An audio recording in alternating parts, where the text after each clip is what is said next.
this is Rachel with Restore Freedom, and I'm here to tell you why signing this petition is going to impact your daily life. I'm standing in front of my garden here because I love gardening. And back in March, do you remember when we weren't allowed to buy seeds or furniture? Or paint or flooring? Oh, but we could buy lottery tickets. Do you remember that? Do you like being told what you're allowed to purchase or where you're allowed to purchase? When we allow government to define what is essential or not, it's highly discriminatory and subjective.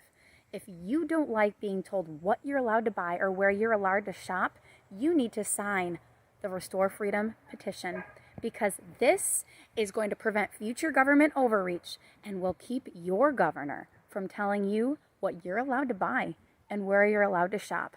Go to restorefreedomkh.com today. Find where you can sign a petition, or better yet, sign up to collect signatures. We need you, and we can do this together.